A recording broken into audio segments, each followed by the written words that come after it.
Una defensa atea del feto.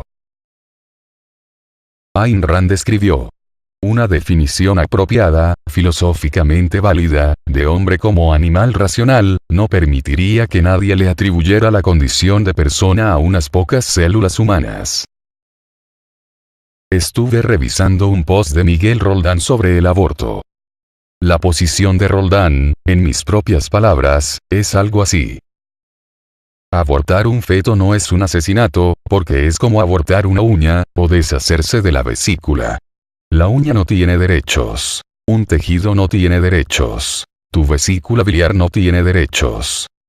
Roldán también explica que el feto no puede vivir sin la madre, a diferencia del feto nacido. Para el profesor Leonard Peikoff, la madre tiene derechos. Y el tejido llamado feto no tiene derechos. Eso suena razonable, pero hay algunas cosas que no cuadran. Primero, hay que explicar claramente: ¿qué es lo que nos da derechos? Y falta aclarar: ¿cuál es exactamente la diferencia entre feto y bebé nacido? ¿Será que la condición de estar fuera de la madre, y respirar por sí mismo, es condición necesaria y suficiente para tener derechos? Todo este asunto depende obviamente de lo que uno crea que nos da derechos. Voy a explicar la posición de Hoppe sobre el asunto de los derechos. La capacidad de argumentar es lo que nos da derechos. Como Hoppe explica, uno no discute con gorilas, porque el gorila no entiende razones. El gorila es una cosa, es como una piedra, y no tiene derechos. Esto se puede extender a la Nozick, para el caso de interespecies. Si los extraterrestres pudieran argumentar, entonces tendrían derechos. O si el lobo y las gallinas, que son enemigos naturales, como explicó Rothbard, pudiesen argumentar, entonces tendrían derechos. Siempre y cuando usen su capacidad de argumentar. Si uno trata de argumentar algo, automáticamente acepta las reglas de argumentación, de permitir que los otros argumenten, que son las reglas de la propiedad privada. Y nadie puede negar esto, bajo pena de entrar en autocontradicción. Frank Van Doon ha extendido la teoría de Hoppe, y explica que, cualquiera que se niega a dar razones, abandona su capacidad de tener derechos.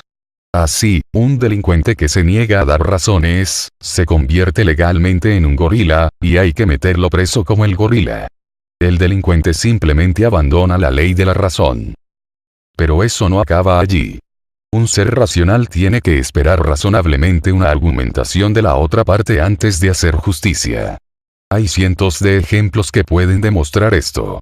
Así, uno no puede ser declarado delincuente sin un juicio justo. Si es cierto que la capacidad de argumentar nos da derechos, entonces los seres humanos con fuerte retraso mental son como los gorilas, y no tienen derechos. Viven de la caridad y protección de otras personas. Las personas con muerte cerebral están en la misma situación. Como ha explicado el profesor Walter Block, los padres y los familiares pueden abandonar el derecho a cuidar a ese ser supuestamente sin derechos, y dar el derecho a otros. Hasta aquí la opinión de Hoppe. Ahora, dado que los bebés tampoco pueden argumentar, nos preguntamos: ¿significa eso que no tienen derechos? ¿Cuál es la diferencia entre un retrasado mental y un bebé normal? Si bien ambos están fuera del cuerpo de la madre, y pueden respirar solos, ninguno puede argumentar. Pero todos saben que el bebé normal en un tiempo dado podrá argumentar. Si simplemente dijéramos que el bebé no puede argumentar, y por tanto no tiene derechos, entonces cualquiera podría matar un bebé de 5 meses, y argumentar que dado que el bebé no tenía capacidad de argumentar, simplemente mató un gorila. Aquí alguien podría decir, que lo que se violó realmente fue el derecho de los padres a cuidar algo así como su mascota. De esa argumentación se desprendería que el bebé simplemente no tenía derechos. Porque uno estaría defendiendo el derecho de los padres, y no del bebé. Elijan su respuesta. Defienden los derechos de los padres. Y automáticamente el bebé no tiene derechos. O defienden los derechos del bebé. Y entonces, aunque el bebé no pueda argumentar en ese momento, tendrá derechos en el futuro y por eso tiene derechos hoy. En estas dos situaciones, la posición de Miguel Roldán queda en el aire. En el primer caso, si el bebé no tiene derechos, entonces no importa que esté fuera de la madre, y que pueda supuestamente vivir por él mismo. Que el bebé esté fuera de la madre no determinaría los derechos del feto nacido, porque el retrasado mental no tiene derechos. En el segundo caso, si el bebé tiene derechos él mismo, entonces tiene derechos por su futura capacidad de razonar. Si no se toma en cuenta la potencialidad del bebé, de poder argumentar en el futuro, entonces hasta que llegue ese momento, el bebé simplemente tiene estatus de mascota. Como ya mencioné, sobre el tema, la posición del profesor Peikoff es: la madre es un ser humano, y el feto no es un ser humano. Y Rand dijo que la definición filosóficamente correcta de ser humano es, animal racional. Enfatizo la parte racional. Y una vez más nos preguntamos, ¿el retrasado mental, eso no es un ser humano con derechos, si no puede, y nunca podrá razonar? La noción del profesor Peikoff sobre la naturaleza del ser humano es de cierta forma vaga, la de Hoppe es específica. Si no queremos aceptar que el bebé es simplemente una mascota, que en un momento dado adquiere derechos, y que hasta ese punto, uno está permitido de hacerle todo lo que le venga en gana, entonces tal vez podemos argumentar, que lo que diferencia al niño normal del retrasado mental, no es precisamente su capacidad presente de razonar, sino su capacidad futura de razonar, su potencialidad futura de llegar a razonar. Así que aquí el asunto es el tiempo y la potencialidad. Cuando Peikoff habla de que es incorrecto usar el argumento de potencialidad, no está hablando exactamente del mismo asunto. Peikoff habla de los espermatozoides. Sí, los espermatozoides no tienen derechos simplemente por el hecho de que algún día podrían ser seres humanos. Pero un óvulo fecundado no es un espermatozoide. Peikoff también dice que un tejido viviendo dentro de una mujer no es un ser humano. Pero, ¿será cierto que la vesícula biliar es lo mismo que un óvulo fecundado? Repito la pregunta. ¿Será cierto que la vesícula biliar es lo mismo que un óvulo fecundado? Si alguien cree en ley natural atea, sabe que, por naturaleza, el óvulo fecundado se convertirá en algo, no así la vesícula biliar. Los objetivistas creen en potencialidad aristotélica, pero no en este tipo de potencialidad. Peikoff explica que una bellota es en potencia un roble, pero aún no lo es. Y que un ser humano es en potencia un cadáver, pero eso no nos da derecho a matarlo para usarlo como conejillo de indias para los estudiantes de medicina. Pero no es el mismo asunto. Y suena non sequitur. Por un lado, matar a un hombre, dado que en el futuro será un cadáver, es violación de derechos. Y por el otro lado, lo que estamos tratando de determinar es qué es lo que nos da esos derechos en primer lugar. En último caso tenemos que determinar si lo que da el derecho al bebé es estar fuera de la madre, o la capacidad futura de razonar del bebé normal. Una de las dos tiene necesariamente que ser la condición suficiente. ¿Qué pasa si el feto tiene derechos? Si asumiéramos que el feto tiene derechos porque en potencia en 15 años podrá argumentar. Entonces, ¿cómo juzgarlo?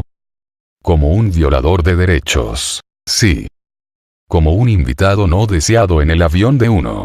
El ejemplo clásico es: alguien se mete sin invitación a tu avión, o peor, tú lo invitas pero luego ya no lo quieres. ¿Tienes derecho a arrojarlo fuera del avión sin paracaídas? No exactamente. Supuestamente, todo castigo debe ser proporcional a la falta. Por robar una manzana no te pueden cortar los dos brazos y las dos piernas. Si comes la manzana de alguien por casualidad, esa otra persona no te puede obligar a darle tu casa a cambio, porque simplemente se convertiría en un ladrón, en un delincuente. Frente a esto alguien me comentó anteriormente: entonces tú estás defendiendo al ladrón de manzanas, apoyando la violación del derecho de propiedad de la víctima. No, aquí lo que se está haciendo es que la víctima no se convierta en ladrona, al excederse en lo que pide por la propiedad que perdió. En este caso, lo que tiene que determinarse es: ¿será cierto que la pena debe ser proporcional a la falta? ¿Cuál es la pena correcta por robar una manzana? ¿Merece el supuesto ladrón un juicio justo? Ahora, Al feto se le presume mayor inocencia. Imaginemos que un chiquillo completamente borracho sale de la fiesta en pleno invierno. La temperatura afuera en la calle es de -5 grados. Y en ese estado inconsciente, se activan sus instintos de supervivencia, y se mete a tu sala para buscar resguardo, y se queda dormido. Aquí preguntamos. ¿Tienes derecho a sacarlo a la calle dormido y dejar que muera? El chiquillo ha violado tu propiedad, sí.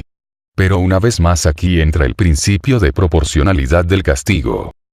No lo puedes matar. Y aquí alguien podría decir que encima de eso te está obligando a darle calor. Ahora nos preguntamos. Habrá que dar tiempo al chiquillo para que despierte y argumente su defensa, y pueda comprometerse a pagar los daños, o de frente hay que matarlo. ¿Y cuál es la diferencia entre el chiquillo y el feto? El chiquillo se metió, él mismo en tu casa. Pero el feto no se metió, él mismo, en tu casa. En este sentido, el feto es más inocente que el chiquillo borracho que se metió en tu casa. Así pues, mientras el feto no ponga en riesgo la vida de la madre, no hay razón que justifique la pena de muerte para el feto. Resumiendo, esta explicación toma como punto de partida que la capacidad de argumentar es lo que nos da derechos. Que los retrasados mentales no tienen derechos. Que las personas con muerte cerebral no tienen ni tendrán derechos. Que los bebés no tienen derechos porque no los pueden argumentar, pero que naturalmente llegarán a tener la capacidad de argumentar. Y que esa es una buena razón para cuidarlos, porque si tuviésemos que esperar a que llegaran a tener capacidad de argumentar, entonces simplemente tendrían un estatus de mascotas hasta que llegara ese momento. Potencialidad o no potencialidad. Ese es el asunto.